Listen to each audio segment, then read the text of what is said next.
Thank you, Brother Ricky. That was excellent.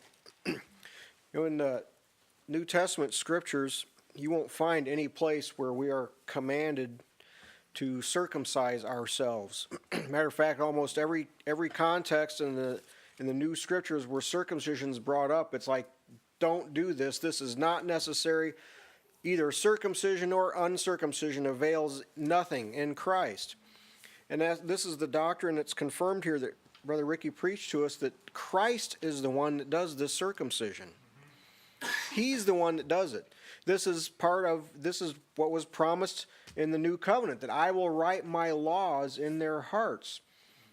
And the circumcision is taking away that part of us, that carnal part of us, the fleshly part of us that used to drive us, that we lived by, that we lived to fulfill the carnal desires. That motivator, that fleshly carnal motivator, was cut away by Christ.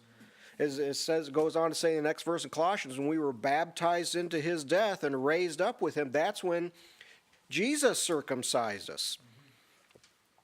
Romans chapter 2, I think Brother Ricky might have alluded to this also. Paul tells us what circumcision is. Circumcision is that of the heart, in the spirit, and not in the letter. So this is what it is. It's taking away that natural propensity that used to drive us, that we always, in the past, we lived to fulfill this natural desire for sin. There's something that's been cut away, and Christ has put something else in its place. This is you can't do that. You could not do that on your own. That's why there's no commandment. In the gospel, there's no commandment, circumcise yourself. It's not there because Jesus does it in the gospel.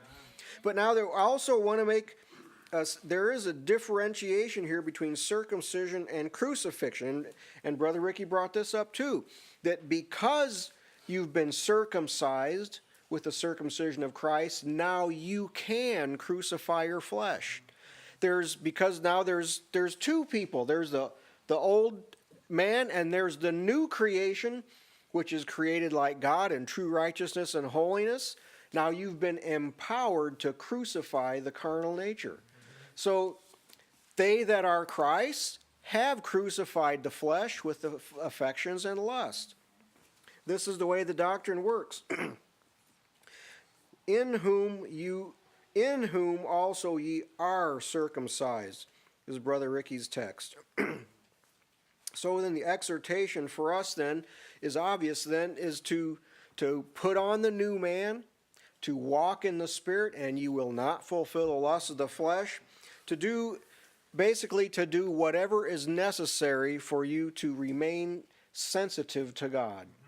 To be able to hear even his still small voice, to be easily led by the Spirit, to be sensitive so that the Spirit doesn't have to tug on you. You're following him. You're alert and keen and listening to what God is doing and the way the Spirit is moving. This is done through the circumcision of Christ and by you crucifying your flesh and walking in the Spirit. This is what the Lord's empowered us to do. So that's my exhortation, brethren, to walk in the Spirit and live according to the power that God has given unto us. So I'll open it to you now for your observations.